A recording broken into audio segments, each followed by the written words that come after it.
So, I watched Cars 3 the other day, and I liked it fine. I mean, it's Cars, it is what it is. But toward the end of the movie, a thought occurred to me. It was the sort of idea that seemed obvious when put into words, but which hadn't occurred to me before, at least not in such concrete language. So, this is the thought, and also the topic of this video. Pixar is obsessed with the idea of people, things, and machines no longer being useful or cared about. Pixar is obsessed with the obsolete.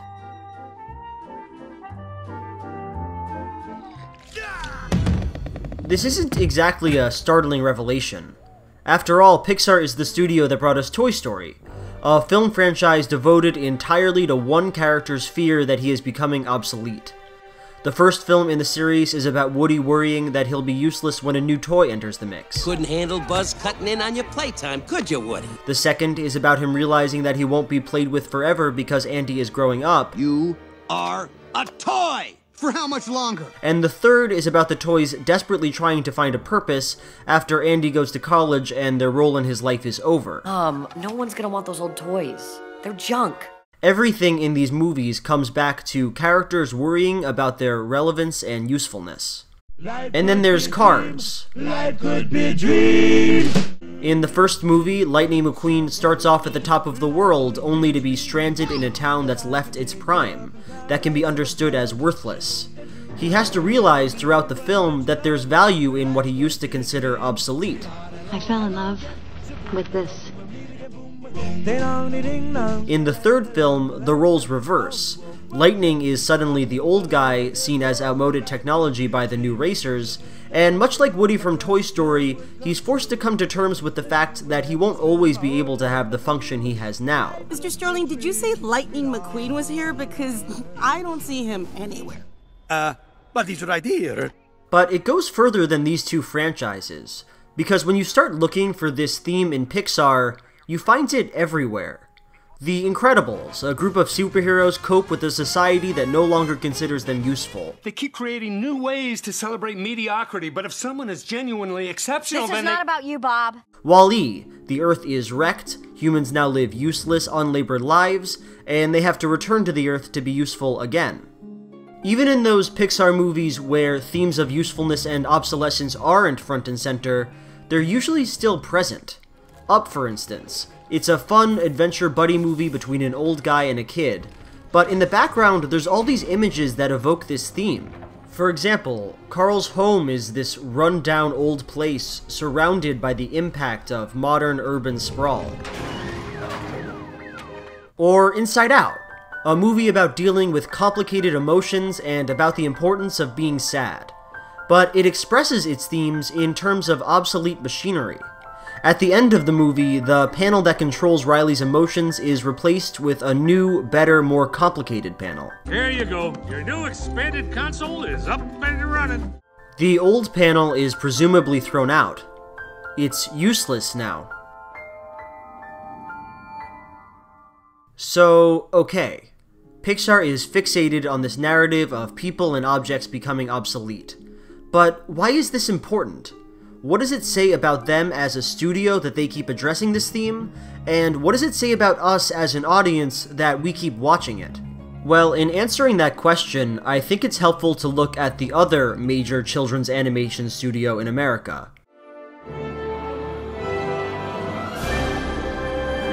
Because Disney could not be less invested in the idea of things becoming obsolete. Rather than telling stories about characters who have things and uses that they are terribly afraid of losing, Disney goes for the exact opposite, making movies about characters who want to get something new, something better, and who journey into the world to get it.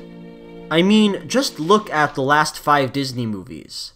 There's a character who wants to see the world past her island, a small-town rabbit who wants to be a cop in the big city, a girl who wants to open the castle gates and find a prince, a video game villain who wants to be a hero, and a girl who's trapped in a tower and who wants to get out. And during the Disney Renaissance of the 90s, this thematic structure is even more pronounced. I mean, just look at all these characters saying how much they want more. I look once more. There there's so much more. I want more. I want much more than this provincial life.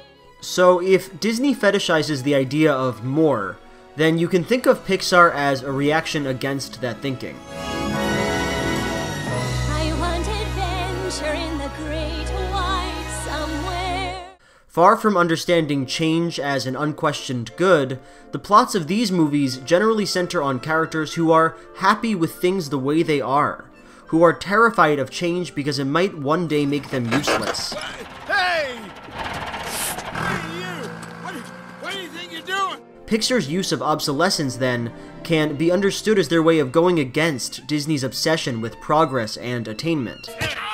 But I don't think that's exactly right. Or at least it doesn't give the whole story. Because at the heart of it, Pixar really isn't anti-change or anti-progress. Yes, the characters in the movies are generally people afraid of becoming useless, but by the end, these characters cope. They learn that change isn't all bad. They think they're becoming obsolete, but they're not. They just have to find a new role. This is as true in Toy Story, where Woody realizes that he can't be the only toy Andy plays with. Oh, now, Buzz, what could Andy possibly get that is worse than you? To Inside Out, where Joy has to accept that she can't be Riley's only emotion. They came to help because of sadness. It's true in Cars, and in The Incredibles, and in Up. So, this is how I think about it. Children in general have very little power. Sounds fantastic. They can be forced to eat, sleep, they can be forced to go to school, they can be picked up and moved across the country without being asked. Fundamentally, they get to decide very little about their lives. And there's two basic ways to make a movie that deals with that feeling of powerlessness. The first, Disney's way, is to tell kids, you're not powerless, you can be and do whatever you want. You're like Moana, you're like Ariel.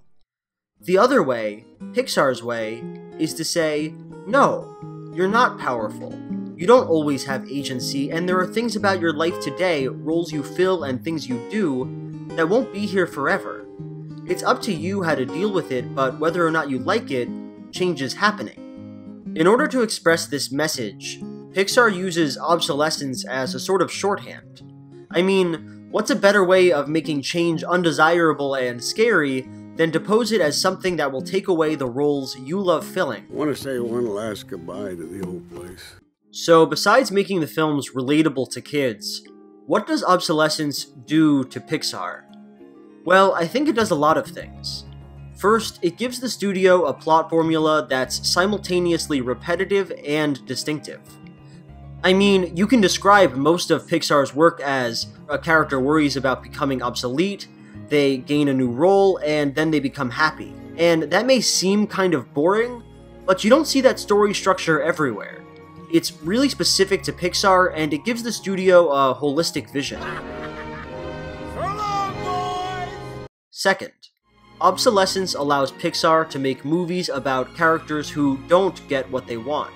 So like in Disney, the difference between the beginning and the end of the movie is that at the beginning, the character wants something, and at the end, they have it. But with Pixar, that's thrown out the window. Characters in a Pixar movie want something at the beginning, want to stay in the role they're happy in, but they fail to get that goal, and the whole movie is about them coming to terms with that. And that's the heart of character development. Like in Toy Story, Woody changes completely over the course of that film. You still worried? About Andy? Nah, it'll be fun while it lasts. Can you say the same about Moana or Ariel or Cinderella? I look like a princess. And that leads me to my third point.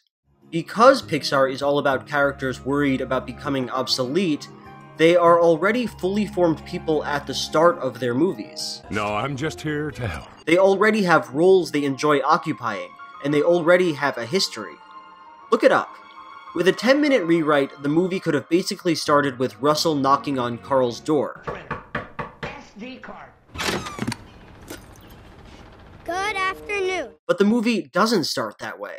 It starts with a 15-minute sequence telling us all about Carl's life, the uses he used to have, the roles he used to fill and wanted to fill and doesn't have the opportunity to fill anymore.